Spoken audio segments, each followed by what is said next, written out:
Hello, this is Emily Bacon, and welcome to the Olive Press. And I am here with Miss Hannah Botham. Hi. Thanks for coming on. Thanks for having me. So, you said you were kind of nervous. It's okay. Mhm. It's okay. It's just talking. Yeah. Like when we talked at Mass the other day. Yes. Basically just like with a that. bunch of equipment in front of us. Yeah, a bunch of wires and stuff. Yeah. No babies to distract us. No babies. Nope, they're at my in-laws right now. So, yeah, I had therapy this morning. So, Me too. Yeah, we're like that 9 a.m. Friday therapy. Yeah, I know. Well, I just started again. Oh, good. Because I hadn't been for a long time. I'm going to scooch this a little closer to you, actually. Okay. There you go. Perfect. Yeah, I hadn't been in a long time. I just didn't feel like I needed it. And then I'm like, I need it. Yeah. So, yeah, here we are. Good. I'm Sweet. glad. Yeah. It's good. How was your therapy? Was good. I'm sure I'll get into it, but I've been doing EMDR. What is that? It's specific to trauma work. Okay. Reprocessing trauma. So it's eye movement, desensitization, and reprocessing. Oh. And so I've been working on that with trauma. But today we're like, let's take a little break since I'm going to be talking about the NICU a lot today. Yeah. She's like, we'll do that on Tuesday. So I go twice a week right now. Nice. Yeah. Nice. Where do you go through? Is it like a clinic or? I do it on Zoom because she's in Boise. So I just do it in my schoolroom. Right on. Yeah. I might look into that, actually. Yeah. That would be awesome. I think NICU especially, well, any trauma, but yeah. Yeah. Mm-hmm. Wow. I didn't even know that existed. Yeah. Dang. Yeah. So if you want to get into so the beginning, I guess. Yeah, some background. I was thinking about it. The NICU for me, so much of it is tied to previous trauma. And so it wasn't just the NICU. It was a lot of what the NICU brought up for me in many ways. But yeah, so background. I grew up in kind of a broken home, so half the time with my mom, half the time with my dad. And I think I was about 2, maybe under 2 when they divorced. So it's like anything, all I can remember was like that. And there was trauma at both homes. There's trauma at both homes. And, I think God is so good because he uses all of that for good. And so he like formed this desire in me through all of that to be married for life. Like I was young and I was like, I want to be married for life. Wow. Not sure how that's going to work out, how I'm going to do that yet, but I wanted that. And so he used that desire to call me, and because I had a conversion when I was 18, became Catholic. So I wasn't raised with any faith, and didn't pray as a kid. Wasn't baptized or anything. So somewhere in that time, I was 12 when I met my husband on a school bus. Yeah. Yeah. So he, again, I just wanted to be married for life and found this boy on a school bus. I'm like, this is going to be how I'm going to marry You this. knew that. I loved him. Oh my gosh. I mean, in a childish way, but I was like, I adore him. And so we started dating. Of course, I was, raised in a secular homes. And so I was infatuated with him, but, didn't have any faith to put that in perspective. Was he Catholic? He was Catholic, yeah. Okay. So his family actually invited me to Mass, and I'm like, what's Mass? And they're like, well, Aaron goes, and I'm like, I'll go wherever Aaron goes, So I started going to Mass, and so I had this God-shaped hole, and I had this trauma, and I was kind of a mess, honestly, but, and I was very stubborn. So, first Mass, I told his parents, I'll never be Catholic, just so you know, ever. So, obviously, spoiler alert, I'm Catholic now. Why did you not want to be Catholic? I just felt like I just wanted to warn them, don't you try anything. I'm not doing what anyone wants me to do. It's a stubborn girl. I still am, but God has used that for good, turned it. But yeah, so I started going to Mass, and Aaron and I lived a very worldly relationship. So I played marriage full on. He moved out when he was 17.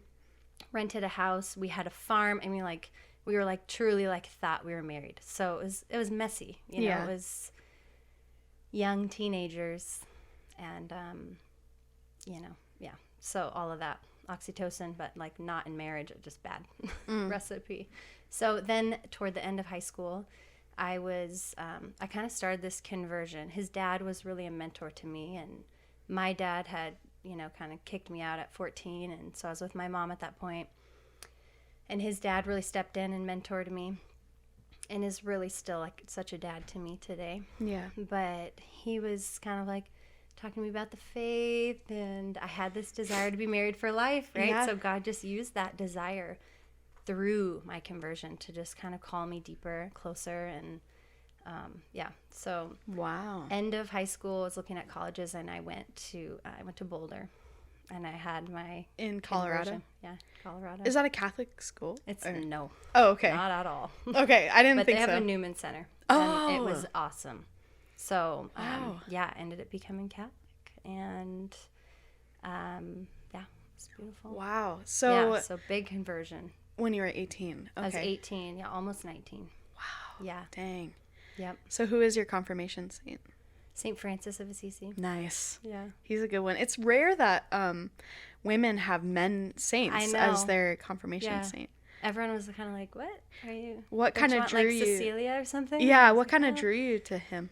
It was so interesting. So our RCIA teacher, who was amazing, he had answers for everything, right? So like, it was just beautiful because his whole RCIA was about relationship with Okay. God until the end. And then he's like, "Oh, here are the commandments, by the way. Here's this." And I'm like, "Why aren't you telling us like all the rules first?"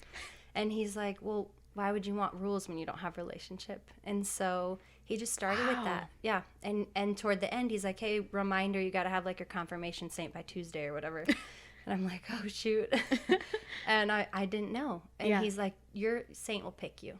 Your saint will pick you." It's true. I'm like, "Okay, so which one's picking me though?" Like, I didn't have any clues going on. Yeah. And so I was in my dorm, and I was like flipping through all these saint books I had. I'm like, what am I going to do?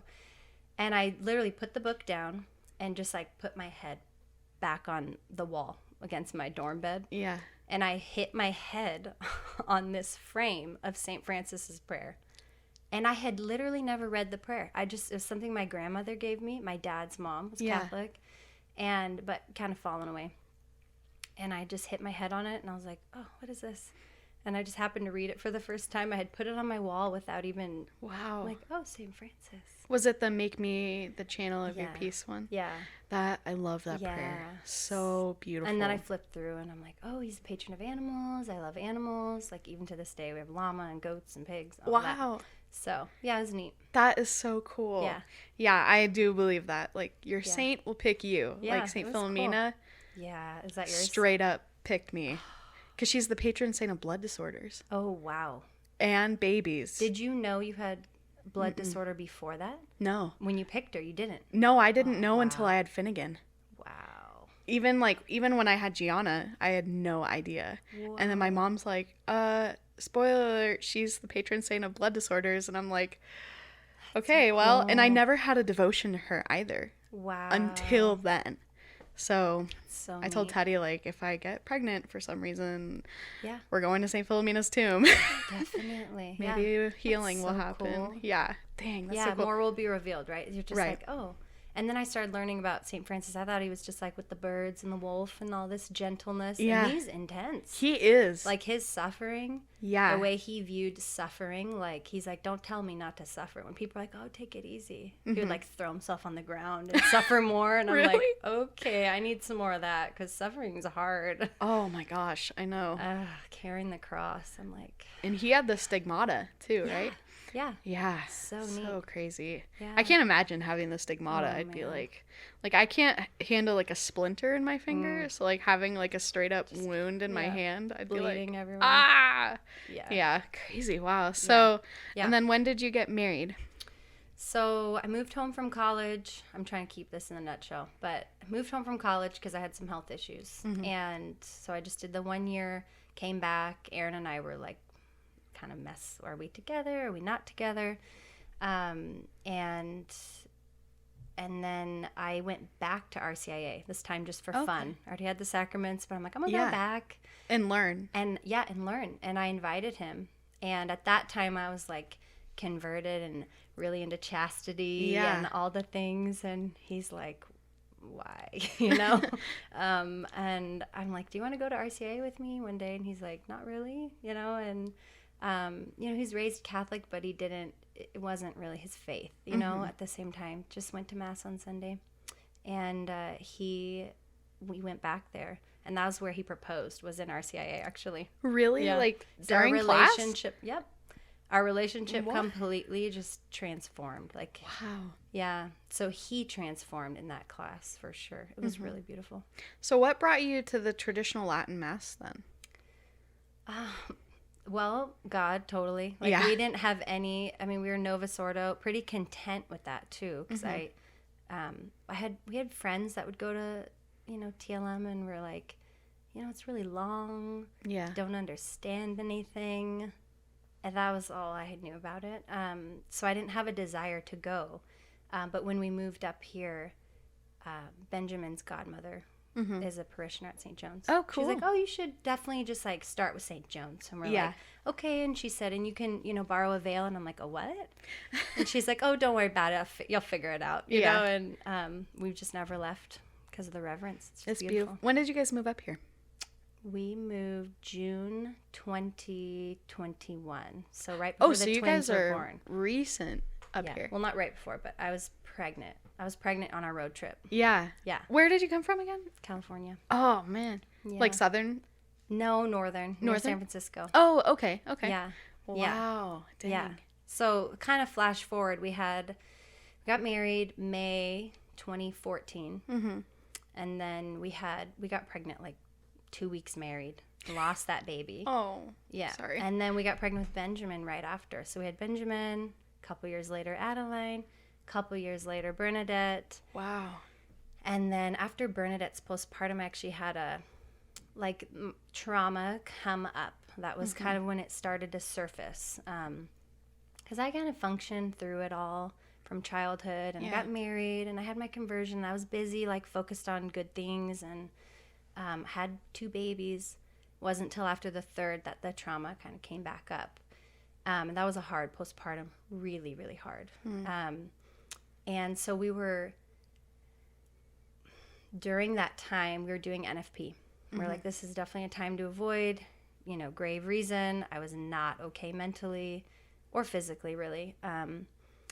And it was toward the end of, around April, May, I started doing the consecration to Christ through Mary. This was after Bernadette. So she was probably 1. She was 1 or so. I was just renewing it. I'd already done it. I was just renewing it. And in that time, really mentally, emotionally broken time for me. And I was doing this consecration, and toward the end of it, Aaron came to me, and he's like, I don't think we have a grave reason anymore, which is just not his language, like his verbiage at all. He would never word it like that. And it was almost like a moment where you just hear God speak through your husband, and you're like, oh. Yeah. Like, oh boy. And I just like shook me into fear, because I had such a fearful few months of just like not being okay after this baby was born. And so I'm like, you gotta be kidding me. I was just scared. And so I like basically opened my mouth, and just fear came out at him. Like, I could die if I got pregnant again. It could get worse. All this fear. And he just like heard it. And then he's like, I just don't think we have a grave reason. That's what he said. Wow. And so I just came back to like, okay, and I was really scared. And he said, why don't you call 3 holy Catholic women, just get their opinion.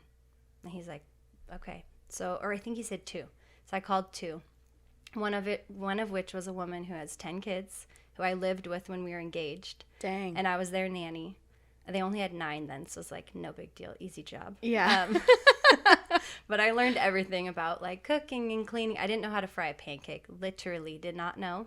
Until that job. Didn't know how to do laundry. Like, So I'm like, if I can do Wow. it for this family, I can probably be set up for my marriage.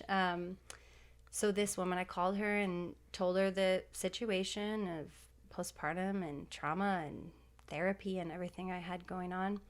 And she's basically like, yeah, trust in God, you know? Yeah. And same with this other friend I called. So it was toward the end of this renewing the consecration. This was May of 2021, right before we were going to move to Idaho. Wow. And to top it off, I was at a part of my cycle that it was like not being open to life. Like in theory, it was like literally being open to life if we changed our disposition on this. And so I'm like, okay, Oh, you know, man. so it's just a big moment. And Yeah. it was the end of the consecration feast of Our Lady of Fatima that I conceived the twins. Wow. Yeah. So, Oh man. Yeah. I sympathize so much. We're there. yeah. Yeah. It's so scary. It is. Yeah. It's it really terrifying. is. Yeah. And have you heard of the Surrender Novena? Yeah. It's so good. I haven't started it yet. I'm going to. yeah. It is so hard Mm-hmm. to face all of that. Like Yeah. all the fears. Yeah. Oh, yeah, we could talk more about that after. Oh, I man. mean, Yeah. it's like we're doing NFP as well, Mhm, and mhm. it is it's stressful. It's stressful. Yeah, It's like it is. one little mistake and like Yeah. could just totally throw you off. Yeah. But that's the same Yeah. advice I got too. Just Oh, trust man. God, and I'm like, I okay. should have called someone else. No. I'm like, I heard it in therapy today, actually. She's like, just let go. And I'm like, but I don't want to let how? go. It's so much easier to just grip with your knuckles Yeah. breaking than to just let go. Why is that? So, yeah, so I got pregnant with the twins and oh man, I didn't know I was pregnant with twins right away, obviously. Okay. But I knew I was pregnant pretty quick and I'm like, of course.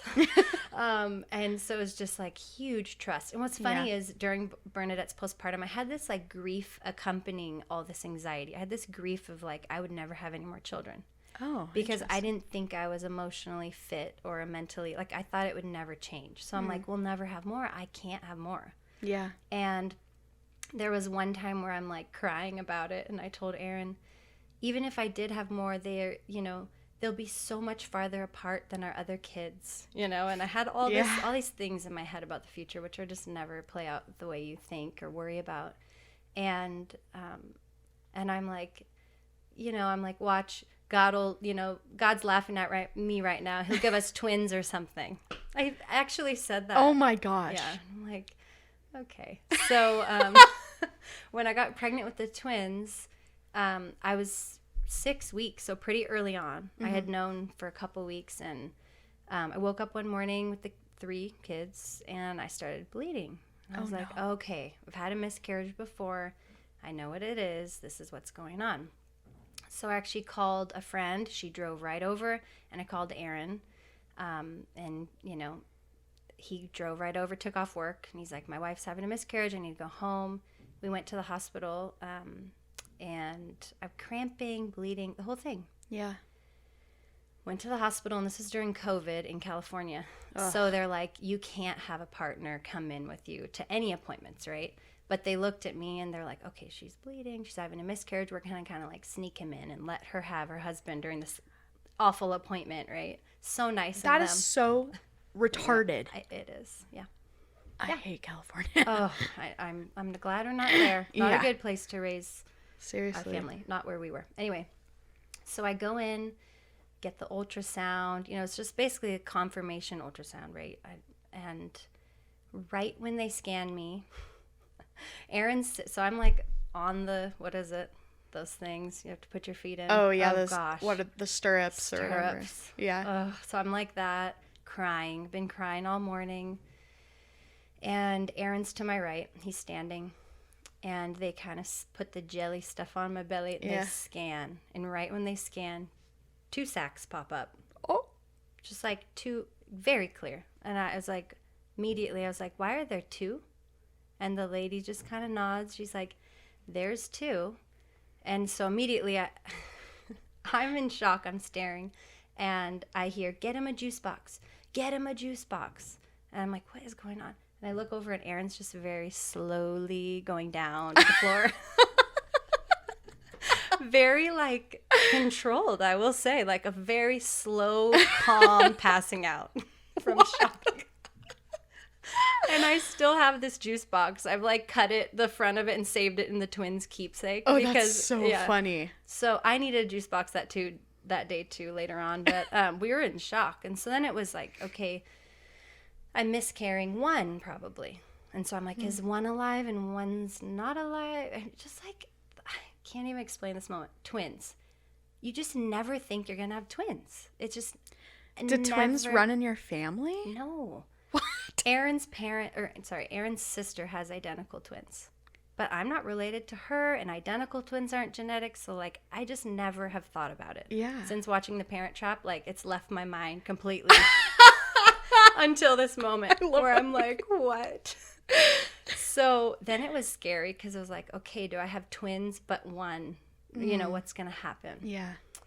So we go to radiology because I'm only 6 weeks. So like, we can't really see anything. Go to radiology. Radiology can't tell you anything, right? They can't diagnose. So the lady's just very, you know, monotone. And I'm like, what's going on? What's going on? I can't tell you. You'll get an email.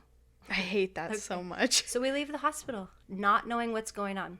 What the heck? Yeah. Until I got home that afternoon. Thankfully, they sent it right over. Good. We sit on the couch. I'm like, Aaron, we have the email. We sit down and it said, a viable twin pregnancy. It said baby A, heart rate 103, I think. And then baby B, heart rate 106. Wow. And that moment, I'm like, Aaron, they have 2 different heart rates. They're 2 different people. And it was just so incredible. They look identical, though. They are. They are, okay. They are, yeah. Which we didn't know till like halfway through the NICU because we tested them. Because I thought identical is they share the same sac. They don't necessarily. If they divide early enough, they can have their own sac, their own placenta, which is what ours had. Yeah. Wow. Mm-hmm. That's crazy. Yeah. So that kind of, you know, we moved 2 weeks later, like road tripped, pregnant Hannah with twins, having to pull over to cry, having to pull over to barf. Oh. We had goats and chickens. I was like towing a trailer of animals. Oh my gosh. My husband was towing a trailer of beds and couches, and it's a very crazy time. That's a huge move. It was huge. And in that time, like right after finding out about the twins, we're moving, all of that, I just felt God tell me, these are your trust twins. And I'm like, okay, yeah, sure they are. You know, I thought I was miscarrying, so now I have to trust that I'm not. Yeah. No, it's going to be more trust than that. Ugh. Man. So, yeah, kind of to like get into the NICU.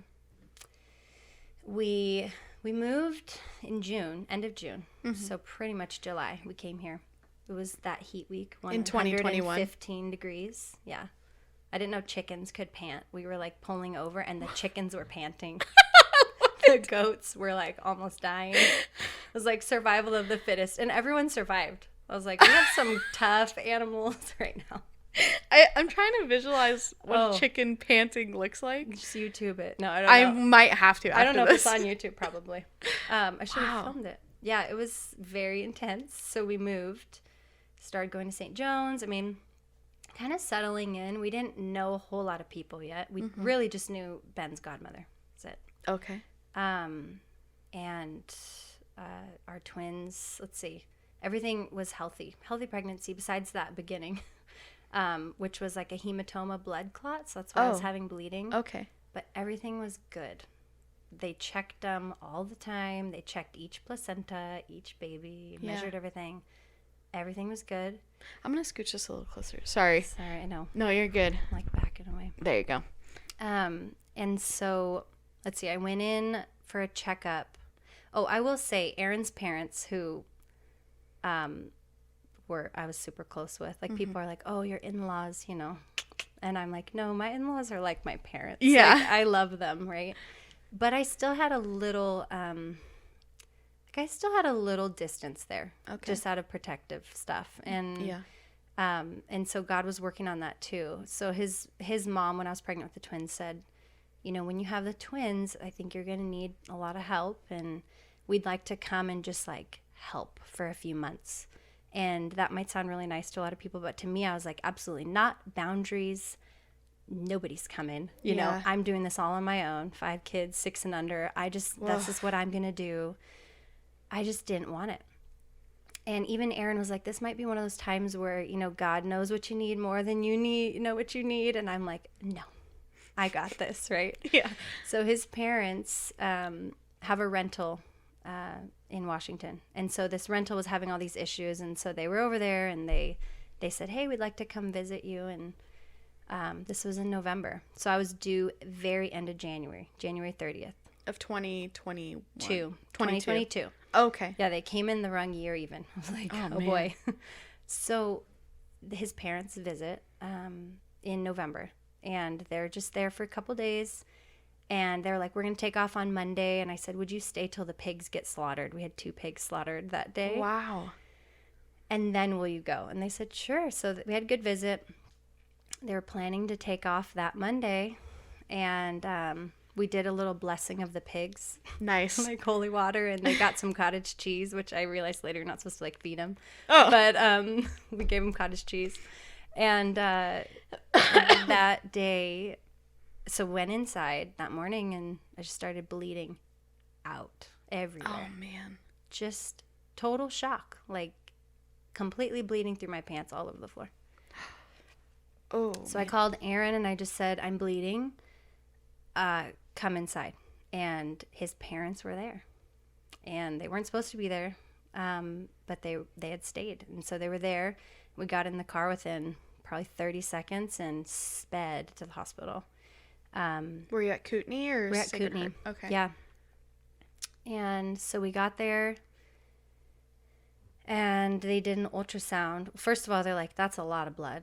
You know, you know, you might be on an emergency C-section like any minute. I'm like, okay. I just could not believe it. They were 29 weeks in one day. It was like nowhere near being ready for the outside world. Yeah.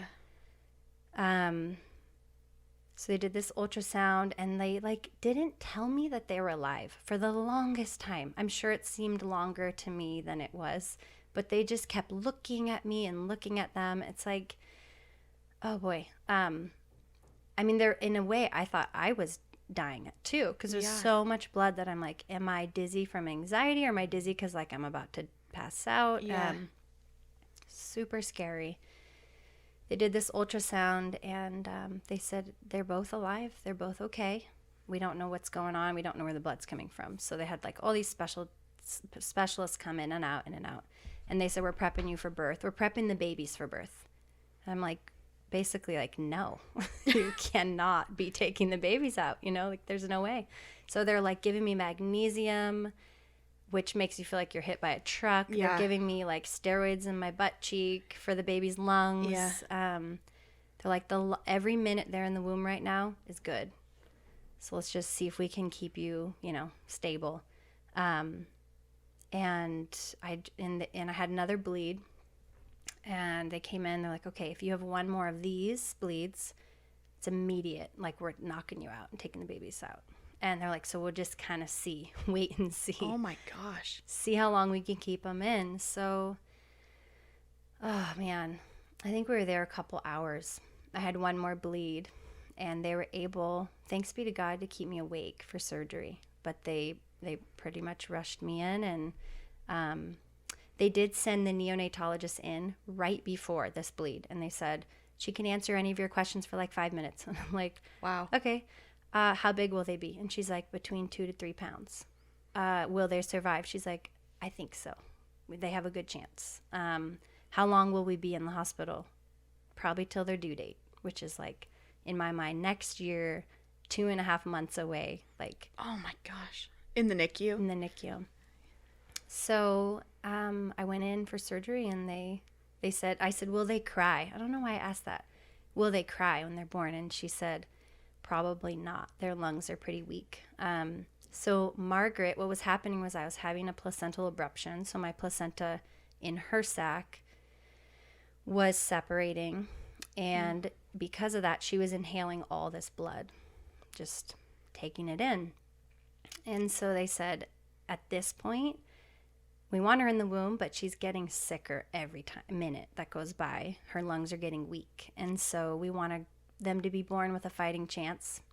So I think it's time to meet your babies. That's what they said. Wow. So, yeah, they did surgery. And they actually took out baby B first. So Margaret became baby A. And so she was supposed to be born second. But they took her out because she was sick. You know, she was having this. So they took her out. She made a tiny little cry, which to me was so beautiful because I didn't see them for hours after this. Yeah. But I heard her. So they took her, and then they took Gianna right after. Oh, yeah, that's right. I forgot you have a Gianna also. Yeah. Oh, man. Yeah. So Margaret Regina and Gianna Chaley, our little Regina Chaley twins. So they were born, and they pretty much were resuscitated right upon birth. They were pretty sick. And Gianna had a brain bleed. Yeah. So it was, man, how do you put it in words? It was so scary. I don't think you can. It was so scary to, your instinct as mom is to protect your baby. Mm-hmm. And here you are pinned down, and they're taking them out way too early, way too small, way too sick. You know, they have had steroids for 2 hours, like not 2 days. You know, nothing was ready. And yet you hear them cry a little bit. It's like, okay, they're strong, you know? But yeah, I've thought about that moment for them so much, and it's so painful to imagine that moment being that way, coming into the world in that way. Mm-hmm. So traumatic that your brain bleeds. Yeah. So traumatic that you have to be resuscitated, like in your first moments. So they were put on ventilators, and they took them to the NICU. We named them on the operating table right before they were taken out because I thought we might need emergency baptism. So I always knew Margaret was on my left. I don't know why. I was like, she's a Margaret. And I had played with doing the like M and M thing, like Margaret and Monica or Margaret and Miriam or Margaret, whatever.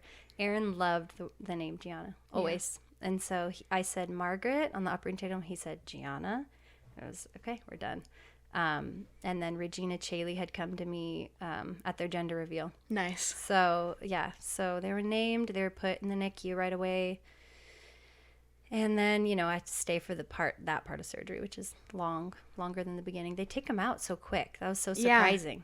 Yeah. I was like, how are you already grabbing the baby out? I know. Isn't that crazy? Yeah. And then the after part takes a while.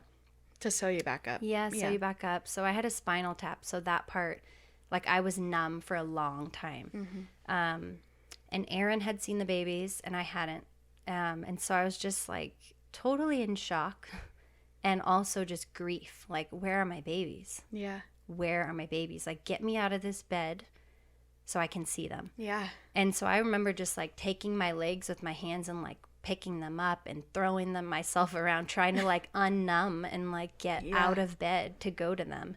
And they're like, you can't, like, you know. I'm like, well, roll me over, you know, because the anesthesia had kind of settled, and I'm like, I can't feel the back of my legs, but I can feel the front. So they're like, okay, we'll kind of move you. And it took some hours, and then they were able to wheel me in that night. So they were born at around 3:30, and then they were able to bring me that night. So the first time I was wheeled in, oh man, I remember looking at both girls. I was wheeled over to Gianna, and I just, like, stared at her. She was so small. Like, their heads were the size of my fist. Like, their whole face, everything on their head was just tiny. They were 2 pounds, 13 ounces, both of them. They're the same weight. Really? Which everyone's like, how? Even the nurses are like, how are they exact same? That's crazy. And they always were in the womb. They'd measure them and be like, they're like the 33rd percentile. Both of them. Like, what? Or, you know, they estimate weights. Like, they're 1 pound, 6 ounces, both. It was always the same, or it'd be an ounce apart. I'm like, wow, what is going on? So that was a clue that they were identical, too. But, yeah, so I was wheeled into the NICU. and just stared. And I think I was petrified to touch her. Yeah. Which is so sad because, like, that's my baby who had just gone through this traumatic moment, birth. And I wanted to touch her, but only if I could take her. And I knew that I couldn't move her, couldn't pick her up. And I knew that I had to leave her there. And so it's like this moment where I just didn't want to touch her. So I just stared. And like, I remember putting my hand and like bringing it back and putting my hand toward her. I just like couldn't do it. And Aaron was like, Hannah, touch her. And I just shook my head. I'm just crying. And he's like, Hannah, touch her. So I opened the little latch in the isolette and put my hand on her. And she was so tiny, so fragile, so sick. It just broke my heart because I'm like, I want to bond, but I don't want to bond. Like, it was that conflict in my heart for sure. So I was able to stay, I think 15, 16. I stayed 3 nights at the hospital. And there was this baby next door to me because I was recovering without my babies. Like, I'd never been in that position where I'm in the hospital and you're doing the postpartum thing. So I'd never had a C-section either. So that was new. That was awful, painful. And then I had like nurses checking on me, but like, I want to be with my babies. So I just kept like, get me to the NICU. And they kept bringing me back and forth. And I'm pumping every 3 hours. And there was this baby next door who just like sounded like a little orangutan. But every time he would cry, I would cry because I'm like, I want my babies. It broke my heart. So we stayed 3 nights and then they basically were like, you got to go home. Like, you can't stay in the postpartum recovery forever, which I would have done. Yeah. Like, you got to go, basically. So they're like, we're going to prepare you for discharge. And I'm just like, I can't even fathom. I cannot imagine leaving my babies here. Yeah. But I also knew we were so far from them coming home. Like, it felt like we weren't even in the right. We were like 2 months away from the correct year of them coming home. It was just so far. So they, I'll say this too about Aaron's parents. His dad FaceTimed me maybe this day after the twins were born or something. Because I'm like, I want to talk to the kids, my big kids, and tell them I'm okay. Yeah. Because they saw mom leave in this total panic, blood on the floor, like, and then she was gone, So I'm like, I want to talk to them. I FaceTime them. And then at the end, his dad's like, I want to, say something to you. And he gets on the FaceTime and he just says, I'm like in the hospital bed. The twins are in the NICU. And he's like, sweetheart, we're not going anywhere until the twins come home. And I just cried. Like, I'm like, they're not coming home like for months. He's like, doesn't matter. We're not going anywhere. Dang. Yeah. So his parents stayed that entire time and took care of our big kids. Like, I think they watched a movie once. His mom did crafts, sewing. They went places. Like, they just took over. Wow. Dang. That's amazing. Yeah. Yeah. It was a gift. And here I was thinking like, oh, I don't need help at all. I've got this. And that's one of the blessings of the NICU, but definitely just twins in general for me. I'm such a, I got this. I'm going to do it all. Yeah. I literally can't with twins. I don't even have Sunday, arms like at all. Like, what do you do? Oh man, I'm holding 2 babies. It's crazy. Yeah. It's crazy. It is. Like, because Gianna and Finnegan are a year apart. Yeah. But they're not like twins, Yeah, kind of. Kind of, but not. Yeah. So it's like, I see with they're the in different girls, stages. Yeah, I see with the girls and I'm like, oh my gosh, what a woman. Like, this is amazing. That you can do that. Yeah. People ask, like, how do you do it? I get that question a lot. Did you think you were going to have twins? I get, did you pray for twins? Which I'm like, no. Should I have thought of that? Does anybody pray for Am twins? I less holy? Was I supposed to pray for twins? Oops. But Well, you now, got them anyway. yeah, I'm like, now I would. Yeah. Honestly, I would recommend praying for twins. They're incredible. Really? It's so incredible. But, and then I get asked, like, how do you do it? Do you And get I'm offended when people ask you that? no, I think I just am like, I don't really know because I'm too busy doing it. Yeah, I know. I don't have time to think People ask me that how too. this is happening. They're like, man, you got your hands full. And that one bothers me. I hate that Yeah, one. one's so I'm annoying. like, well, you should see how full my heart is. That's what I do too. Yeah, I Yes. got that after I watched Pints of the Quietness. But Yes. people ask, like, how do you do it? Yeah. I'm just like, if I think about it, I'm going to have a panic attack. Yeah. Because I just do it. I'm just like in it. I'm Yeah. in the thick of it. Yeah. And if I sit down and think, okay, what am I doing? I will literally have like a mental breakdown. Right. Just like, okay, gotta do it anyway. I know. Can't have a nervous breakdown right now. No time for that. Yeah, I'll have a mental it's breakdown when crazy. I'm dead. It's really crazy. Yeah. I had someone at Costco ask me yesterday, like, oh, wow, I had the 5 kids at Costco. Yeah. Which was, I don't do that often, but that was pretty crazy. And I have the twins in the cart, you know, and then another kid at the back of the cart hanging on, and then 2 kids walking. And this guy's like, oh, wow, that's a lot of kids. And I said, well, yeah. And he's like, are they twins? And he kind of had this like scared look on his face. And I'm like, yeah. And he's like, wow, now you just need a few more or something. And I said, well, yeah, that's why we're going to have triplets next, you know? And he's like, oh. So sometimes I'll like just give it back to them. Like, okay, Seriously. you know? And then other times my heart's fuller and walk away. Yeah. But yeah. Oh, man. That is so... My grandma used to get that all the time. Like, How she many had did 13. Oh, wow. None of them were See, twins. 5 is nothing compared to that. Well, and 2 is nothing compared to 5, you know? So it's like... But perspective. They would like... That's crazy. people would be so weirded out by their family. Like... Like, why do you have all these kids? And like, this was at a time where contraception was like even mainstream really in Catholicism. Because people thought that contraception would be permitted by the church eventually. And so priests would tell people like, yeah, you can do it. They're going to change the rules pretty soon. So yeah, go ahead. But they had 13, you know? So like, even on top of that, that's a lot of kids. That's a lot. So like functioning like that, it's crazy. But no, I love seeing all these Catholic moms with all these kids, you know, and like you having twins, that's just crazy. Like It is. yeah, you really do need a lot of trust. Yes. Yeah. And not just God, but like man. people, I bet too. Yeah. Like I have come to when you came up to mass and you're like, can I take a twin? I'm like already handing you one.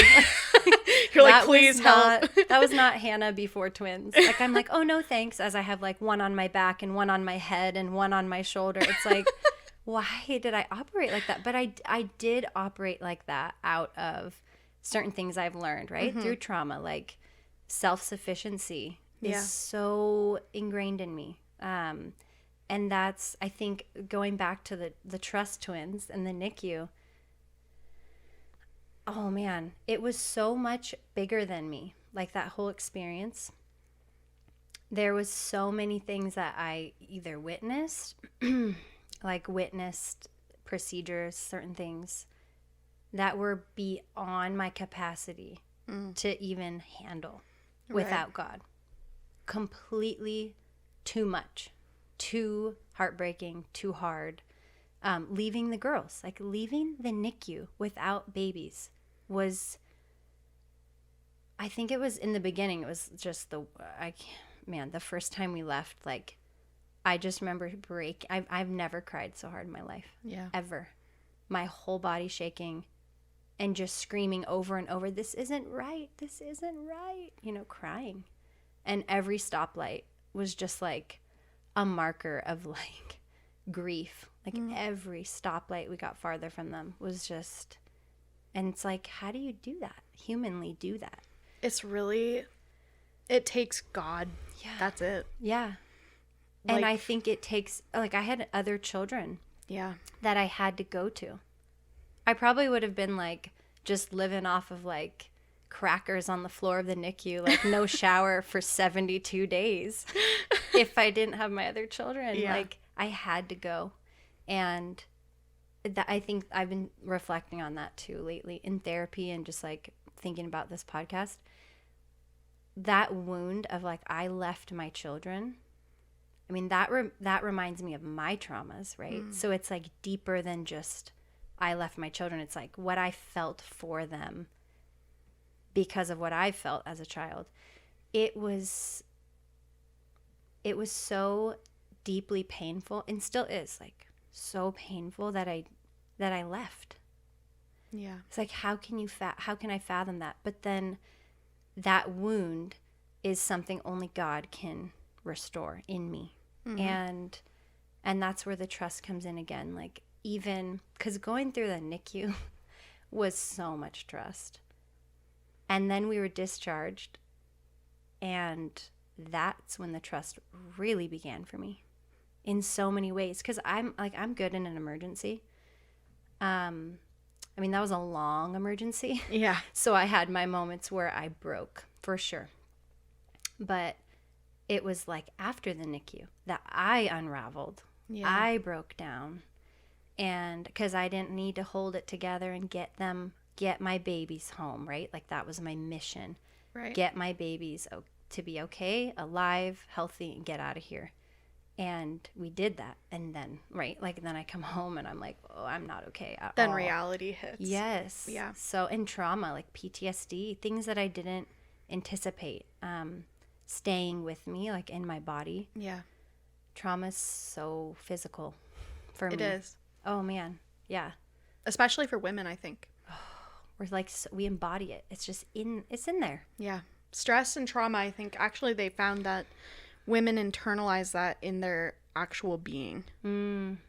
Which it's like, great, thanks. Yeah. Oh, we're beautiful. Like the ones that have most trauma, probably. And we have all these kids to deal with while we got all that stuff in our body. Right. You're just like, my back aches from being traumatized. And like, yeah. Yeah. Yeah. Yeah. So for me, the NICU was a school of trust for sure. It was trusting God every time I left that NICU. How were the nurses? They were good, actually. They were great. Yeah. But they were nurses doing what I wanted to do. Yeah. I remember when Gianna had her first bottle. It's a huge milestone, and which there's so many things like that were humbling for me. Like I don't do blood transfusions for my kids. Sorry. I had to do that in the NICU. I don't do C-sections. Sorry. Oh, had to do that. I don't do formula. I don't do, like bottles, like just all of these things. Yeah. Had to do that, right? Like just stripping. I had to be stripped of all of this control. And so she had her first full bottle, which was great. This is such a milestone. Wow. This means we're coming home How sooner. many ounces was it? Oh, man. I don't remember. Probably, gosh, at that point, 50? Were they in 50s something? 50 mils, maybe? Something like that? Yeah, because that's how Finnegan was. Yeah, because like they an did ounce the and a half? bottle. Yeah. Something like that. Yeah, because I'm sure they had the nose tube. Yes. So they had to get off. Well, they of had that. it in their. They had an OG, so the feeding tube was in their mouth, and then when they started bottle feeding and breastfeeding, they moved it to the NG in their nose. Oh. Yeah. Wait, they had an OG. Yeah, so they like... had a bigger, thicker tube in their mouth for a while. Oh wow. Yeah. Wow. Yeah. Finnegan never had to have that one. Okay. But he did have the NG, and it was hard because Probably the ventilator. I just thought of that. Because they had a ventilator down. Oh, that's probably down their why. nose. Yeah, I don't know. No, because they started with the mouth. Anyway. That's, yeah. I think, I'm trying to think. I know it was a milestone when it moved to the nose. Was it? Because they're like, okay, now they can mouth feed. You know, they can start. But yeah. Yeah, the bottle feeding's so hard. Oh, man. Because they don't even know how to suck yet. Like, no. They don't know how to do any of that. Yeah. And they're learning it out of the womb. Yeah. And then it's like, our girls were actually very miraculous at breastfeeding. So they're like, okay, we're going to do a rec breast. I guess it's called a recreational breastfeed. Oh, yeah. We're going to do a rec breast. I'm like, okay. they're not going to take anything. Don't expect anything, right? They're just going to like be introduced to the breast. And I'm like, okay. And they took like 15 mils or something. And they're like, gosh.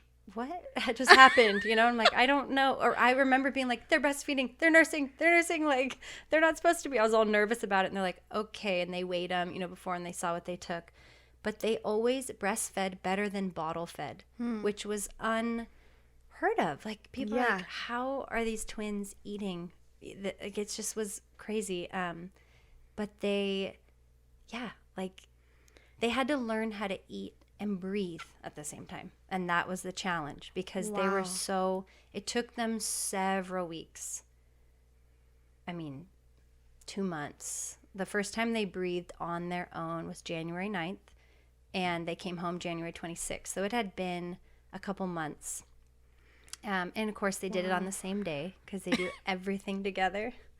They hit 3 pounds on the same day. They hit 4 pounds on the same day. They hit 5 pounds on the same day. Like, wow. They just would do things together. They still do.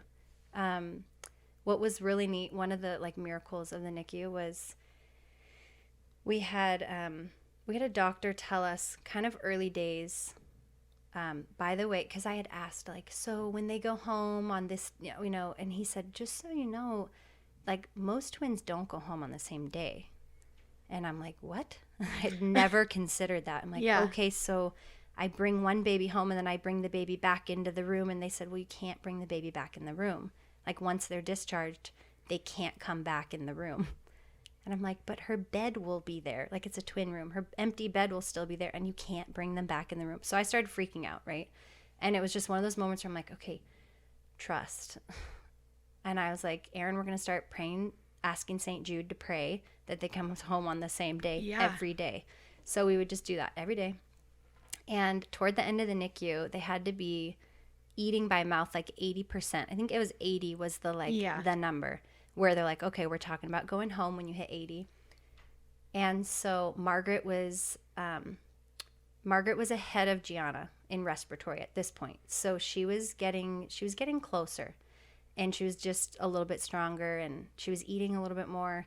And she was getting into the 70s, and Gianna was not. And we're like, oh, no, you know. Which is interesting because Margaret was the one that was inhaling that blood. Margaret ended up, we almost lost Margaret early on. Oh, wow. Truly, almost lost her. And they did steroids outside the womb for her. So they gave her steroids.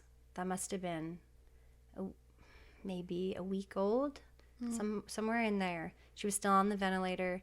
And they took her, she was up like 80% oxygen needs. Like she was needing a lot and getting sicker by the hour. And they're like, we can go in and like look and see if she has like a punctured lung. We can do like, they're talking awful things. And actually, I'll share this moment because this was one of the worst days of the whole NICU.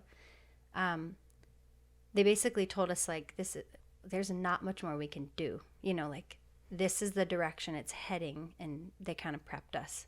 And it was probably a week or so. So I just had a C-section. I got a call like they tried taking Margaret off the ventilator because, you know, ventilators cause secondary lung damage. So they were playing this limbo between if she's ready enough, let's get her off.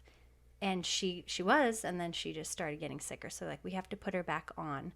And I got this call right when we were coming up to the hospital, and I got out of the car and I ran. Like I just had C-section. Yeah. And I ran into the hospital, and I was there when they re-intubated her, which still to this day is like very vivid in my brain.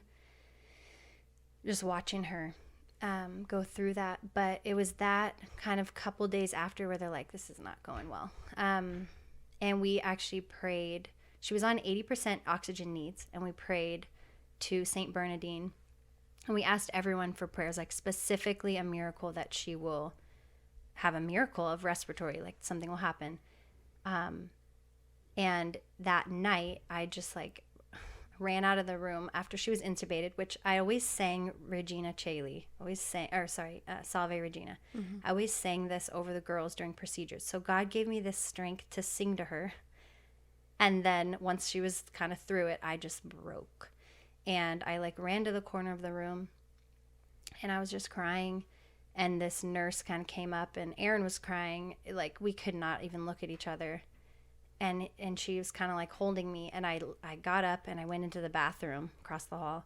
And I just got on my knees and I said, don't take her. Like, please don't take her, Lord. But if you do, protect my faith. Because I was like, if he takes my child, like I'm worried about my faith. Yeah. And that night, we got our miracle. The next morning, she was completely off of, she was on respiratory help, but she was down to room air. So she went from 80% to 21%, which is what we breathe. Yeah. She was. What? She was just. So they took out the. They took it out, I think, the next day. So, yeah, That's crazy. She was able to come down. Yeah. So she needed steroids outside of them. That was what I was going to say. And. That is unheard of. Yeah. And it kind of put her, like, ahead of Gianna, which wasn't the case in the beginning. So then Gianna was kind of lagging behind, and I had to, it was so hard to be a twin mom and a NICU mom because I'm like, I don't know how to be a twin mom, first of all. Mm-hmm. So all these thoughts like, oh, she's behind. I'd be like, wait, no, they're two different kids. Don't compare. You know, I'm trying to like do the twin thing and the NICU thing. And toward the, like, you know, getting closer to coming home, Margaret, she started looking like she was going to hit that 80% of eating her feed or her, you know, food by mouth.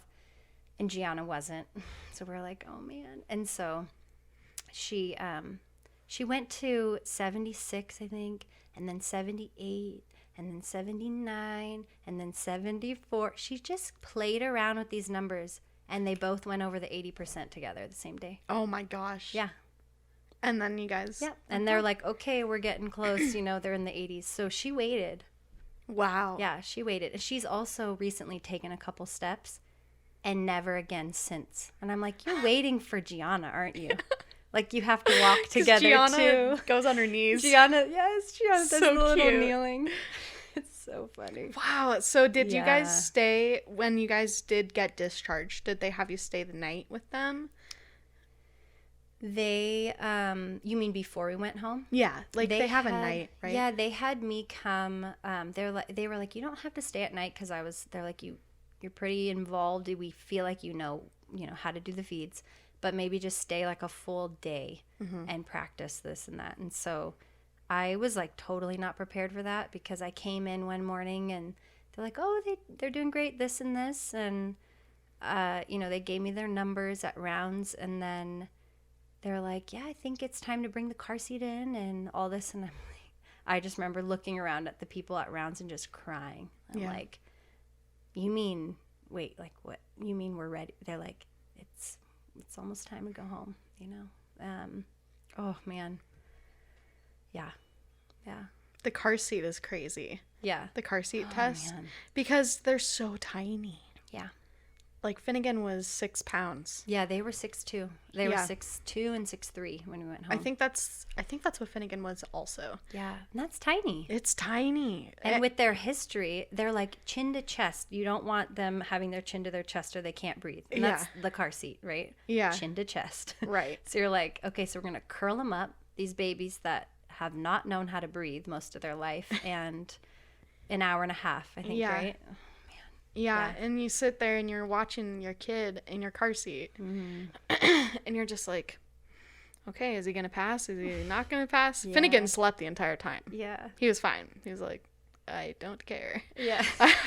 He just moved me from my bed. He was room air, like, I think the second day. Okay. So was he on CPAP when he was born? Mm-mm. Or what? Or he like was a nasal cannula or something? I think he was on CPAP for 2 days, maybe 3. Okay, so he was born, put on CPAP. Mm-hmm. So he was 34. A little pressure. Yeah, he was 34. You had time for steroids before? Yeah. Okay, that's what I thought. Thank God I did. Yeah, because the next day I ended up spiking my blood pressure. So, because when you have like an emergency C-section, for anyone that hasn't had an emergency C-section, it's so scary. Yeah. Because first of all, most people have never had a C-section before. Right. Second of all, you're like, okay, this is really bad. You Yeah. realize like you realize how serious it actually is when they're like, it's time for the baby to come out. And they gave me the opportunity to wait a few hours before they did my C-section. I think I told you the story where they're just like, yeah, you can wait a few hours and they can have the same birthday. So cool. And I'm like, yeah, sure, why not? But C-sections are crazy because you're awake. Oh, yeah. And it's a major surgery. It is. Like, it's an abdominal surgery. Huge. And, like, you don't heal for months, if not years. Like, my mom said her C-section scar is still numb. Wow. And it's been 14 years. Wow. Yeah. Yeah. So, mine is too. Me too. Yeah. It's weird. And you're like your arms are spread out. Yeah. Like it's like you're on a crucifix. That's what I was gonna say. I've thought of that. Like it's such a, because my first 3 were like unmedicated. Oh, good for you. Vaginal births in Girl, the hospital. You're but brave. I was like, don't talk to me. Nobody talk to me about meds. I want to do this thing. And okay, it was beautiful. It's great. It was painful. It was the whole thing. Yeah. And there was like such a power. I felt like I had such an active role in birthing my babies, right? And then I had the twins and such a traumatic birth. So not just a C-section, but like trauma, scary. And I was thinking about that later. Like there's a grief in that. Like I didn't birth my babies. Like I would say like, oh, when I gave birth, and then I would like stop and I didn't really birth them. Like I felt like I couldn't say that even with the C-section. Until I thought of that with the crucifix. Like that is such a beautiful, not passive, but like active in a different way, active in submission, like in surrender, like such a birth of surrender. It's trust. You're trusting. 100% trusting. You can't even move your arms. No. It's like, let it be done unto me, right? Like it's just so powerful in a different way, like God's power. Not my own, like, right. Push this baby out, you know? Yeah. And it's beautiful in its own way. Right. And you really have to trust many different things, like many different people. Yeah. You literally can't move at all. Yeah. Like you can't feel your freaking legs. No. For hours, you know? It's awful. I think it was like 8 hours. I don't like being paralyzed. No, me neither. No. And like I like being in control of my legs and my life. Of my whole everything. Every single thing. Right. Which is why I have twins. Yeah, which is why I have 202. Right. And so it's like when they're doing it, you really have to just lay there. Yeah. Just let it happen. Yeah. And I remember I was they were doing the surgery and they had to cauterize a few vessels. And you can smell it because it's like burning flesh. Anyway, gross. So they're doing that and I'm like, "Oh, so that's the smell of fried bacon." And the surgeon, and I'm zonked up on meds, like straight up high on meds. And the doctors, they all started laughing. They're just like, I'm going to tell people that. Oh my you said that. But when Finnegan was born, like it was crazy because so it's kind of like our situations are similar, but like not the same, you know? So it's like, so his was less traumatic than like the twins's. He was put on the ventilator, I think right away. I'm trying to think. Yes, right away. So hard. I remember because they brought him up to me because I was laying there and they weighed him and everything. And I'm like, how much does he weigh? And they're like 5 pounds, 4 ounces. And I'm like, oh my gosh, he's huge. Like because I was expecting him to be so tiny, you know? And they brought him up to me and I couldn't even see his face. And it is so tiny, their faces. They're like a fist. So concentrated. Yeah. Tiny. And it's just like, and he was purple and just like balled up still, you know, but he had that huge tube on his face. And I'm just like, this is so, I hated it. Yeah. You know, and it's just, it's scary. And then you get rolled back and you can't feel your legs and you can't feel your anything. And you're just like, it's like such a helpless feeling. Yeah. Because you can't do helpless anything.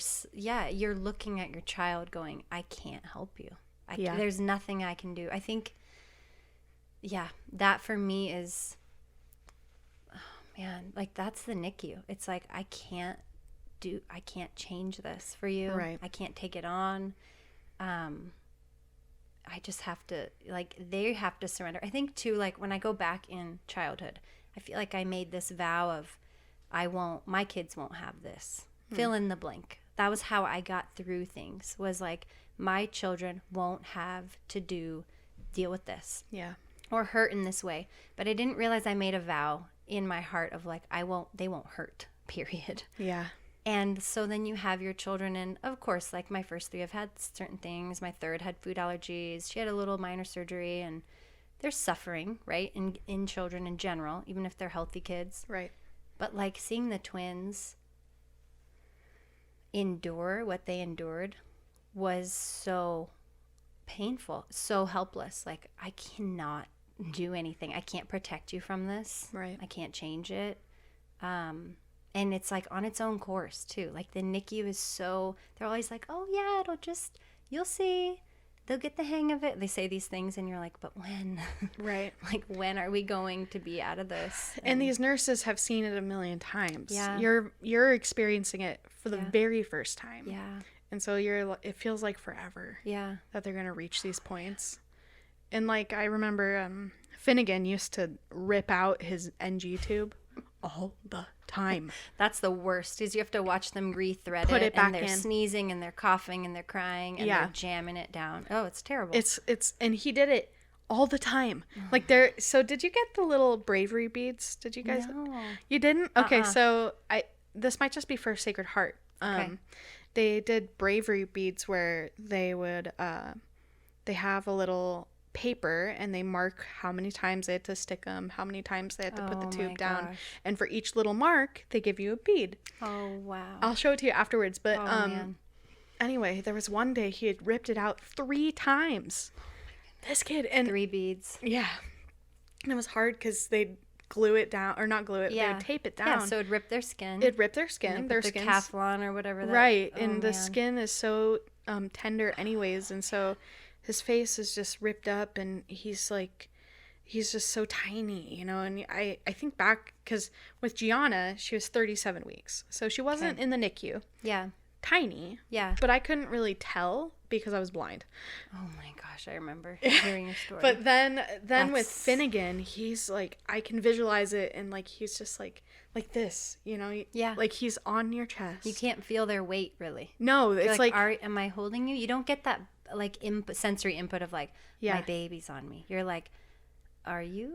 And are you okay? Like you're so nervous. It's not like a calm, enjoying. Yeah. Right. And like Teddy, when we had him baptized, and we have pictures, and he's just like this, like in your hands. In the NICU. Yeah. Yeah. Father Flick came and did it. Okay. It Father was really Eichmann cool. baptized the twins. Oh, he did. Yeah. Yeah. It was really cool. He brought. We had the water. Did he bring his own water, or was it like we had the sterile water? Yeah, and we had it Similac heated. sterile water. So it was like heated sterile water that they used. Oh, they heated it up for you. Well, it was in the incubator. Oh. Or the whatever isolate. Yeah. Okay, his wasn't heated. Okay. But it was really cool because the girls had him. Heated water. Very that's fancy. really cool. Ooh, so classy. Yes. Yeah, Finnegan. He was so funny because he's just this tiny little guy, and he's red. Like, aww. I mean, he's pretty new, you know, Yeah. and he has his hands little folded Oh my like goodness, this. he's praying. Yeah, and I'm like, it was so cute. Aww. But it was amazing because it was just so small. Mm. Yeah. And you don't even realize it until they're big. Yeah. That you're just like, oh my gosh, this kid was like this right here. That's how long he was. Yeah. It's crazy. Like it just, and I just can't even fathom it. Yeah. You know. Yeah. And you look. I mean, I've seen your girls.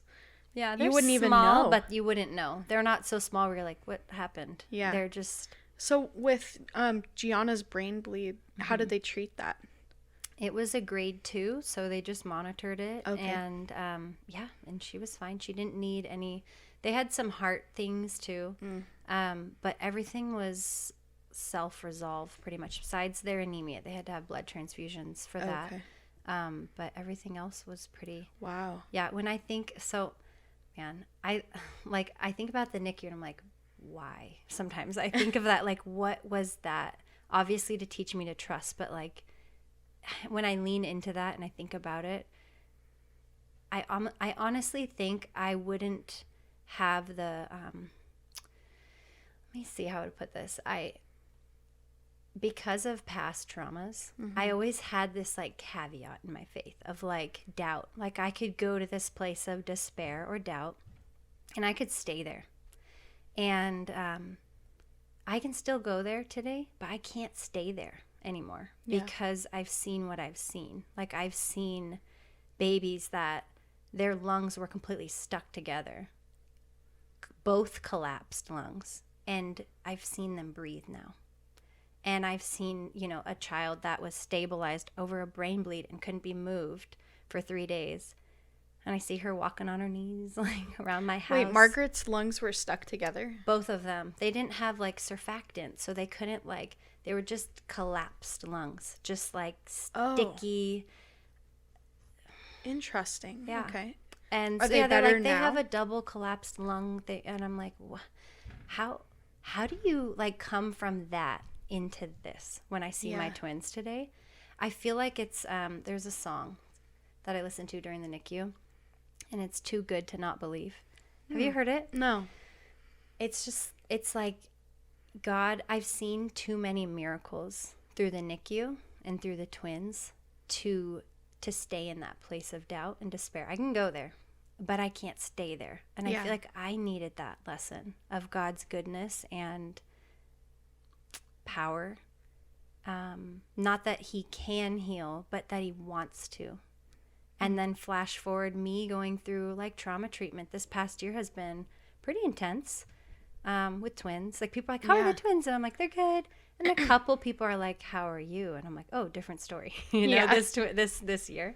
But like longer story on that one. But it's, I just like, I needed those lessons to It's believe. pretty miraculous to see them.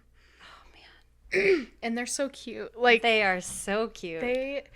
You were saying like I'm they biased. would totally. No, you're not though, because they are so cute. Oh, like man. you were telling me like, oh, they would like get lost in the mix with your kids because they look very similar. I know. And I think they'd have so much fun. Yeah. Because Gianna's a little bit. She is close funny. to. Oh my gosh. Oh my gosh. That kid. Oh my gosh. Gianna. You're funny. Is gonna. So, she's funny. It's terrifying because she's me. I'm raising a me, which is like she said, "What the hell?" the other day. Oh wow. Over and over and over again. Oh boy. Yeah. And you're like, what the health? Yeah. Are you please say that? Something else? I'm sure she learned it from me. Oh Yeah, man. she's so funny. But no, they would have so much fun. They would. Your kids are so cute, and she can teach them how to walk. yeah. Well, she's Gianna teaching does Finnegan. The little, what is it? We call it twist and chub. Yeah. She does a little twist and chub. She goes bloop, bloop, bloop. Twist and chub. Yeah. Well, oh man, mine needs to get off her knees and like walk on. She's close. She seems to be close. I don't know. I think she might be doing that like little novena prayer walk on her knees for a while longer. The little pilgrim walk. Yeah, a little pilgrim walk. She'd fit right in. Post novena. Post novena, giving reverence back to God. Right. Walk on her Thank you knees. for keeping me here. Yes. Yeah. Oh my gosh, man. she's so funny. So Yeah. yeah. Did you, when you were in the NICU, did you ever feel like, almost like you were like a babysitter of your kids? Like that was one thing that I struggled with a lot with Finnegan is like, Feeling like a bystander, not a mother. almost. Yeah. I'd like come in and be like, oh, I'm visiting my baby. But like, Yeah. I'd leave him, or it was like, I don't even know how to describe it. Almost like you're watching this baby, Yeah. but not mothering the baby, Yeah. if that makes sense. I can relate to that. I think like instinctually the NICU is so against everything in a mother's heart and body and like just instincts. Like, okay, I pick up my baby. Oh, you're not allowed to pick up your baby because they like can't be moved yet. Or, they're sleeping and they're fragile and they can be picked up at these times. It's like, well, that's one of the times I have to be with my other kids. So it's like, you can't pick up your baby every time. And at least not in the beginning. And like you can't feed your baby in the beginning. It's like machines doing all these things. Right. And then like the things that you celebrate are also the things that you grieve. At least for me, like, yay, they took a full bottle from a stranger, like in the middle of the night when I should have been there holding them and feeding them myself. Like, so I had one day in the NICU where I had a piece of paper out and I had the days of the week and I had a symbol for my big kids, like a little key at the top. I'm weird. I had a symbol. They were like triangle. And then I had like each twin had her own symbol. And then like I had rest on there because I needed to nap and all these things. And I was trying to figure out where to plug in these symbols. Like I looked at it like a math equation. Like, Yeah. and I kept like needing to start over on a new piece of paper. Like I couldn't put it together. How do I hold Gianna and Margaret each day? How do I be with my big kids? And there was this particular nurse that was in there, and she was a very efficient nurse. And the efficient nurses really bothered me because I'm like, slow down, be gentle. You know, like it's not about getting the job done. Like these are my children, you know, and she would, you know, if there was something I could do, like change the oximeter from the left foot to the right foot, or check the temp, or check the blood pressure, like change the blood pressure cuff or whatever. It was like she was just getting it done. And I was like trying to get in there, but didn't know where to get in. And, you know, and at that point they had the covers over their isolettes for so long. So it was like, literally there was only like spots you could put your hands in and stuff. Right. And so I just had a breakdown. And it was like 9, you know, I was there at 8 and then rounds was at 10 and they kind of came around and I was just crying and they're like, they're going over like, Margaret, you know, Botham, this day of life, you know, they go down the list of all the info. And then they're like, are you okay, Mom? You know, and I'm like, no. I was like, I feel like a bystander, not a mother. And I'm like, if there's anything I can do, I need to be doing it. Yeah. Like, and they said, and there was just this beautiful nurse who's like, okay, I'm going to come in after rounds. We're going to sit down. We're going to make a list of all the things that are, you know, you can do as mom. And we're going to put it on the door. And from now on, you do all these things. That was the efficient nurse that said that? Yeah. No, it was another one. Oh. It was actually one that I didn't care for at the beginning, but then she became like my ally. And I really love her now. But yeah, it was like, you know, I had to advocate too. I had to hear their advice and be like, okay. And then I also had to be like, no, that's not working for me. You know, because for a long time, they're like, you can't do a tandem hold with the twins because the first time we tried it, it was great. And then at the end, Gianna, like, went completely blue, 40% oxygen, like, really scary.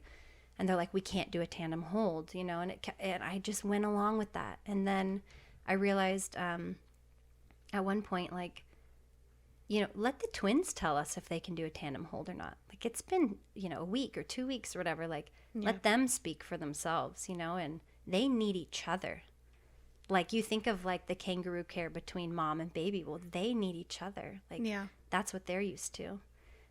So, yeah, I was, like, trying to advocate, but also trust their opinion because I don't know anything about the NICU. I mean, I'm sure you feel like you have a degree now. I feel like I have a NICU degree. Same. Yeah. Like all the verbiage, but like in the beginning, you don't know anything. So you're trying to trust, you're trying to surrender because you're like, okay, God's in control here. I'm not.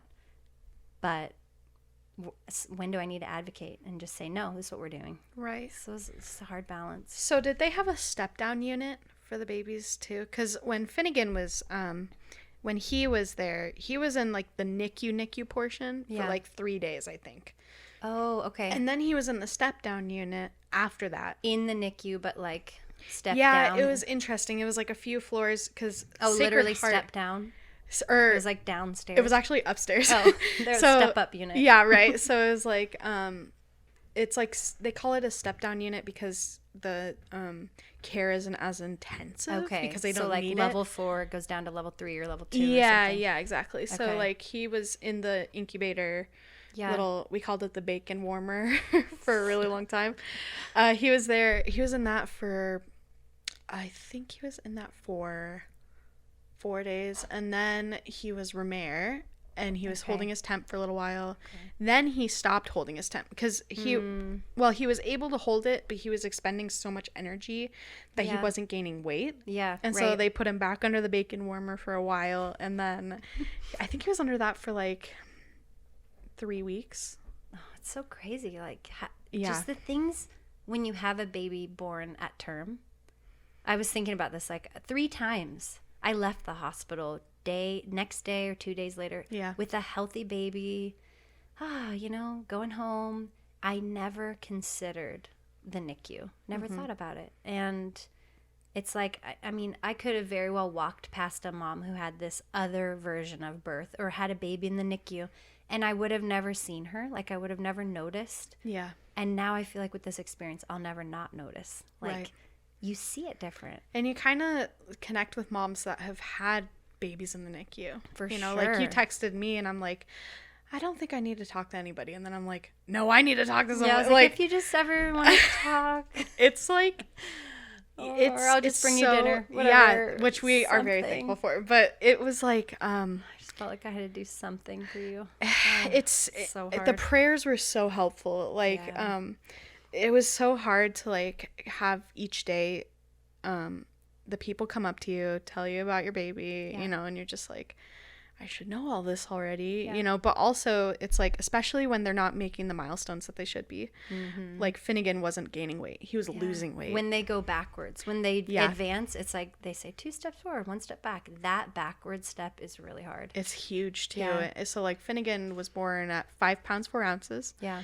and he kept dropping Oh my down goodness. to 3 pounds 15 I ounces. didn't know he got down to that. Mm-hmm. Oh wow. He was so tiny. Oh, that's really he tiny. was like skin and bone pretty much. Yeah. You know, had Yeah. no chub. And No. I mean, I looked at Gianna, and I mean, Gianna was our baby, right? Yeah. And then when I see Finnegan, I'm like, well, first of all, Gianna's a monster. No, like she's Yeah. huge, but he had no chub. It was just Nothing. like Yeah, it's just skin. It's just skin. Yeah. And some muscles, and you can see all of the things all of under it, there. Yeah. right? And so I'm holding him, and I'm like, when will it end?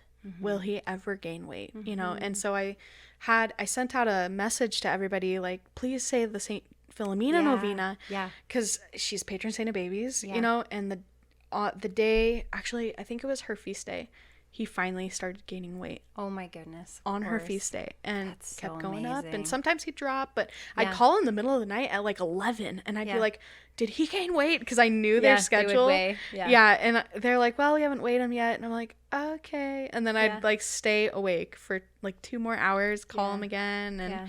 every day I would check in. And it Yeah, was. I had my like 6 a.m. pump that I'd call Yeah. before the night nurse clocked out at 7. Oh, nice. Like, tell me about the night, you know? Yeah. And, yeah. And it was What's hard their because weight? I wasn't breastfeeding. I Okay. didn't breastfeed him. Yeah. I tried like once because I had my port in there. Actually, other side. Oh, Port. Okay. Yeah. So like I had. For autoimmune. Yeah, I Yeah. had to do the plasma treatment. Okay. So if I had Finnegan in the NICU, so like let's say I had Finnegan first, Gianna 2nd, Mm-hmm. I would have gone absolutely crazy because I was like, I wasn't medicated like for anxiety and stuff, and also I just wouldn't have known what to do, Yeah, you know. And yeah. but this time I was like, I'm gonna take it a little easier on my body. Mm-hmm. Because with Gianna, I like totally wrecked my body. Yeah. With Finnegan, I'm like, I have to do. Did like, you have C-section with Gianna? No, Okay. So No. this was your first C-section they too? did the C-section because That's so the hard. pushing caused the blindness. Oh my goodness. It like ruptured. It was crazy. So When they were I like, heard that story, oh my goodness. it was What a intense. It was intense, and it was That is so scary to not see. it was pretty scary. and not have a timeline, right?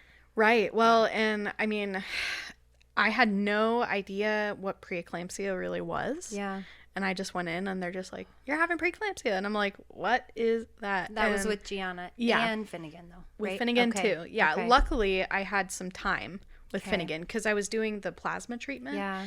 And I'd be hooked up to a bunch of tubes doing the plasma pheresis and whatever. But they'd have me on my blood pressure cuff as well. Okay. So they were monitoring my blood pressure, and I'm like, it's hiking up there. And they're like, it's okay. And then I sent it to my OB, and she's like, come in right now. We're going to talk to you about it. And they did it, and they're like, okay, it's going up a little bit. Let's just get you into triage and figure out what we're going to do. Yeah. And so I'm in the triage area for like 4 hours trying to goodness. figure out what in the hell is going on. And that was at 34 weeks? Yeah, with Finnegan. Okay. And I'm sending messages out to people like, please pray for us. I don't know if we're going to do a C-section. And honestly, I remember that group. I remember that text coming through. Oh, like, yeah. she might have an early baby as like trigger for me. I'm like, okay.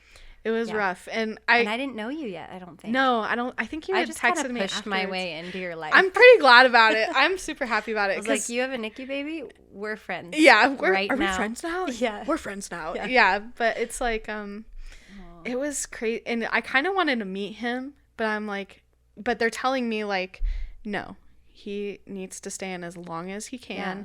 But I was ready. I was done. I was just like, I just want to have my baby here. I just want to be done with this whole thing because like I was still doing the plasma treatment and stuff. Unknown too. Yeah. And so, and they did the steroid shot. What was it called again? I don't remember what the steroid was. In your butt cheek. Yeah. On both sides. Yeah. Yeah. So I'm like, Finnegan, if you're listening to this right now, I did this for you. You better clean up your room, kid. I have so much like blackmail for this kid. Anyway, so yeah, it was just crazy. And I sat in bed for like 3 days waiting for my blood pressure to go up because they were like, you're not at severe preeclampsia yet. So we they're can't like, we're not going to take him out until we need to take him out. Which is good. It's good. Every but it's time. just waiting and waiting. Right. And it was inevitable kind of. So you're like, when is this happening? Yeah. So, and it was funny because my parents were out of town. Okay. They went to visit my sister in Oregon, and I was talking to my brother before they left, and he's like, yeah, I think something's going to happen while we're gone. And I'm like, wait, you think I'm going to have my baby? And he's like, yeah, I think that's probably going to happen. And I'm like, wow. No, I don't think so. He's 34 weeks. Like, that's way too early. Oh, man. He's not due anytime soon. And he's like, I just have a feeling about it. And then I called my mom, and I'm like, hey. Oh, man. He's coming. And anyway, it was crazy. But yeah, the NICU is just wild. Like, it is. I never had a baby in the Kootenai NICU. Yeah. Sacred Heart was where we had ours, and he was on the very top floor. Okay. And I've driven by there. I'm like, ooh. It's hard to drive by. Oh, yeah. Because you think about it, and you look at it, and you're just like, you feel it. My baby was there. Yeah, you feel it in your body. I mean, I just feel, I get chills. No, same. I get, my body just remember, I've learned so much about that post NICU. Your body remembers all of it. Even when your mind doesn't necessarily, you're just triggered by something. You're like, why does my body feel like sick all of a sudden? Yeah. And it remembers. Yeah. Yeah. When Finnegan cries, because we're doing the cry it out method. Mm-hmm. And with Gianna, we did it, and it was fine. Yeah. We were like, okay, this is fine. We can let her cry a little bit. Mm-hmm. With Finnegan, I'm like, get him a bottle now. You feel it differently. Yeah. Yeah, I feel like I notice myself getting really tense when he cries. Wow. And it's different than Gianna. Not that I love Finnegan more. No, but you feel a different, there's a different journey, like a trauma. There's trauma around that. Right. How did it feel when you held your babies without like all the tubes and stuff? Like, oh man, that was so long after. It wasn't until a couple weeks before they went home. So it was so, I mean, they still had wires, right? Because they were hooked up to the monitors coming out the bottom of their sleep sacks. Yeah. Like heavy wires. I know. Why they're so heavy. They have like the extensions on it. Don't carry them properly and you like let the wires drop. It's like a yank. Seriously. Yeah. They need to work on that. It was, I think the best for me was when I got to just pick them up when I wanted. Like I'd walk in, the tops were off, and I would just scoop them up.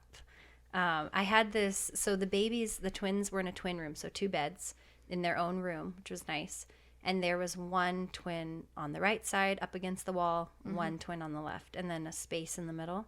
And so they couldn't cuddle each other unless I was in the very middle of the room, then the wires would reach me. So I couldn't take Margaret out and put her in Gianna's bed. So I went to postpartum and delivery, L&D. Yeah. And I went there one day and I was like, can I have one of those like bassinets that you put newborns in? And they're like, who are you? I was like, I'm at the NICU, but my daughters like can't reach each other. So I thought if I could just have like a bed in the middle that they could cuddle. So I made it Margaret and Gianna's cuddle bed, and I even put a little sign on it.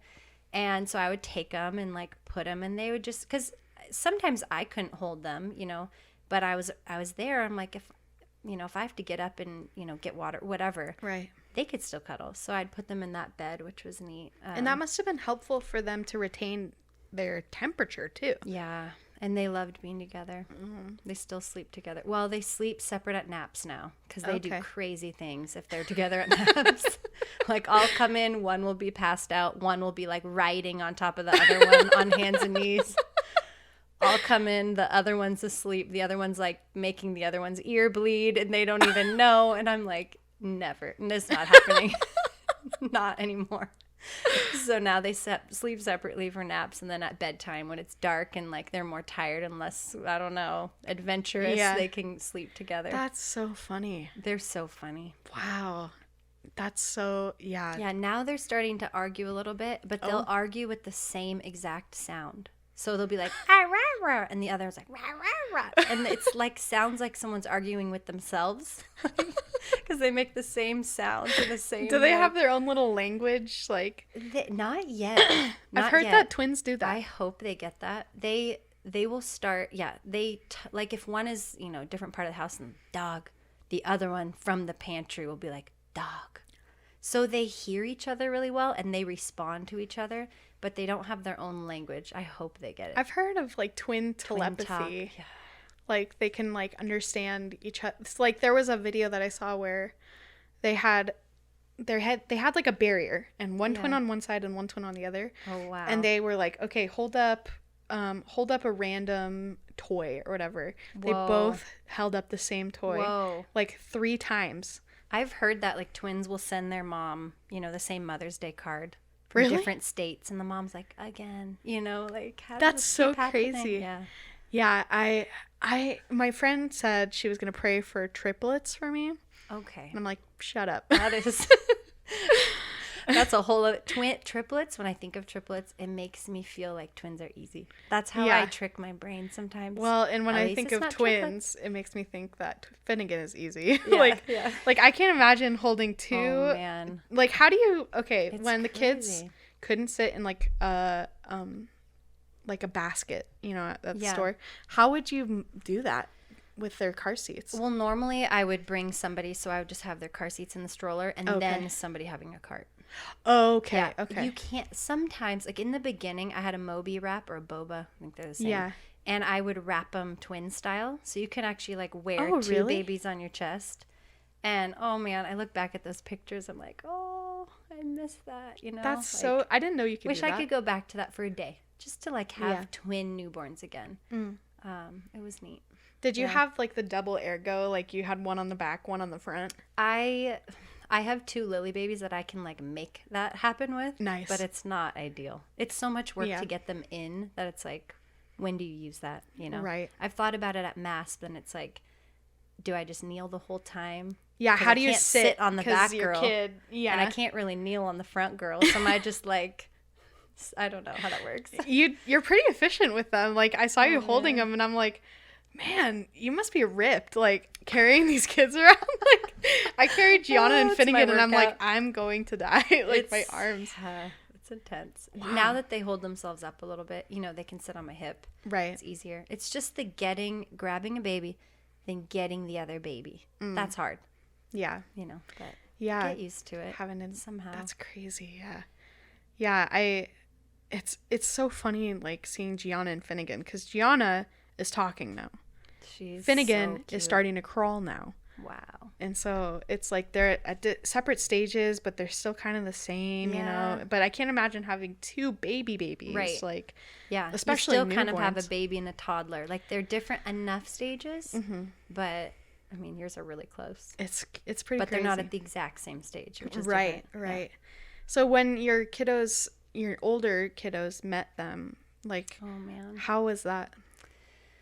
Oh man, so yeah, we had them sit on the couch We asked his parents, can we just have this moment? We've always asked, like, whoever's watching the older kid in the hospital, let's say, when they have them meet the new baby, just us, just let it be us for a minute. Yeah. So they were kind of waiting out in their trailer they had staying in, and we had the 3 kids, brought in by Aaron. So no, I was sitting on the couch with the babies, and I kind of set up so I had one in each arm. Yeah. And then they came in, and Benjamin had been planning for like 2.5 months to play a song on piano for the babies. Oh.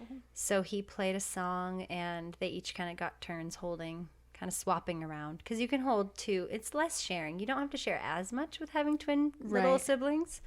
Like our girls can just have one each. But yeah, so they held them, and it's pretty awesome. How old are your girls? They are 5. Well, they're about to be 6 and 4. Okay. So right now we have 7, 5, 3, 1, 1. 7, 5. Wow. Dang. Yeah. So, wow.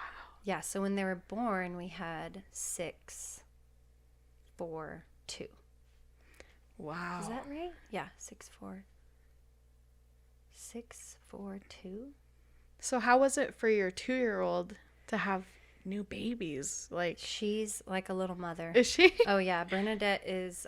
So when I was pregnant with the twins, she would come to me with like 2 pacifiers and lift my shirt and give them to the babies while they were in the womb. She's like 2. Oh. And then always, like, she would be carrying around 2 babies, 2 baby dolls. Practicing. She was she's like a little mama. Yeah. Like, she just always sees the need. If one cries, she goes right to her, and like she Wow. carries her around, which I didn't think I'd be okay with, like having a 2, 3-year-old, whatever, carry a baby around. But with twins, like, you have to. Yeah.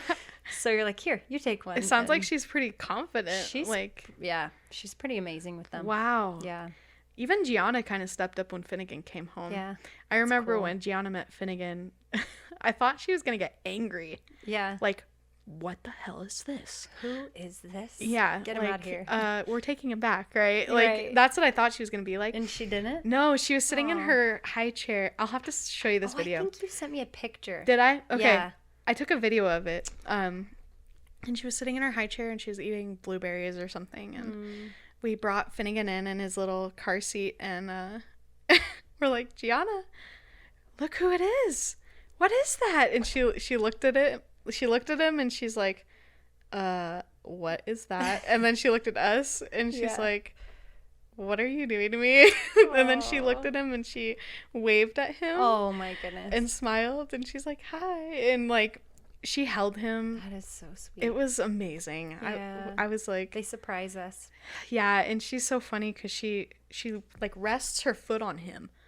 Like he's just there, like she was watching Bluey or something the other day, and she's standing there with her bottle and has her foot resting on Finnegan's back. So she's standing and she just got her foot rest. Yeah, she's just like That leaning is against a hilarious. chair and has Finnegan as her foot She's rest. just like, and just so you know, yeah, and I'm like, who's the dominant get one your around foot here? off your brother. And she's like, she took her off, and then she looked at me and did it again. Oh my And I'm goodness. like, I'm gonna spank you. But Finnegan was just chilling. He's like, I don't care. He I'm a likes foot rest. it. Yeah. He likes it. He's like, I just want to be important to my big sibling. Like, I don't care why, how. And he adores her. Like, So he cool. looks up at her and is just smiling. But you can see in his eyes, he's learning how to be naughty in real time. He's studying it. Yeah. Yeah. Do your girls do that with your kids? Like, Man. they learn. I don't know. No, not really. The twins a little bit. They're starting to get into stuff. Yeah. But yeah. Oh. No, I think they will interact in, like, they're more like physical, like with each other now. So they'll, the twins. I mean, Yeah. the big kids, I don't know. My big kids aren't super naughty in general. Oh, good. But yeah, they're watching. Yeah. Gianna's not that bad. She's just into everything. Yeah. And he's like, I'm going to do that. That's how I'm going to do. Yeah. Yeah. He's like, I'm going to be exactly like that. And I'm like, okay, once they grow up, Teddy and I are done for. Yep. Yep. Yeah. Cabinet locks. Yeah. We just got toilet locks Oh, nice. this month. No, last month was our oh, milestone boy. of toilet locks. Yay. Yeah. That's why we have this little zone here. Because I'm like, I'd never get anything done if I didn't have that. Yeah. It's such a blessing to have that huge fence. We call it the Gianna zone. It's kind of a Gianna prison, actually. But it has all of her toys. But they like being there. Yeah, and anything that she finds on the ground is edible. So, you know, it's fine. But yeah. That's fun. Yeah, it's so funny. Those kids. We will have to get our kids together. Mm-hmm. I think they'd enjoy that. Yeah. And Gianna will not step on them. You know. Yeah. Keep an eye. Yeah.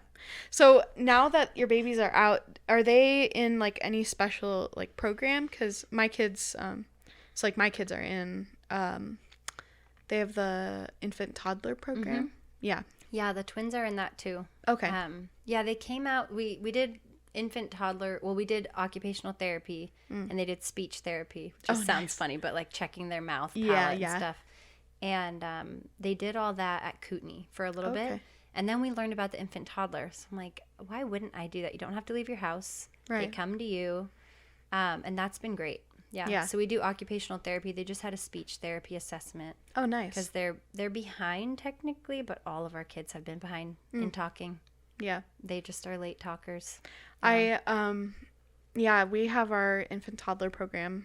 Also, Gianna and Finnegan have both been in it. Okay. And it's awesome because they come to your house and they check out your kid and write out what you're doing. It's amazing. Yeah, it's really cool. Our gal is named Becca. We have Becca too. Bjork or something? I don't know her last name.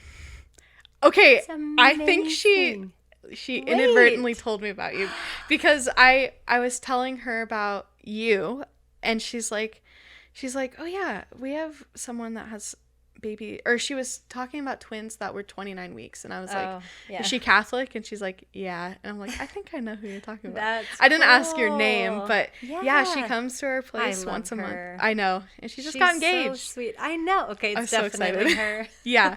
She's known Gianna since Gianna was like 5 pounds. Wow. Yeah. Yeah, it's amazing because it keeps me in the right headspace too. Yeah. Like it's easy, especially with 5 kids, to be like, okay, it keeps me accountable to like, because they're preemies, I've never really pushed my other kids like, here, take this walker to learn to walk. Here we go. Here, like learn to sit. I've never really done that. But with the preemies, like it's different. You know, they do need a little push. And so just giving them that, like having me be accountable, my head in the right space to be like, okay, we're working on this language or whatever.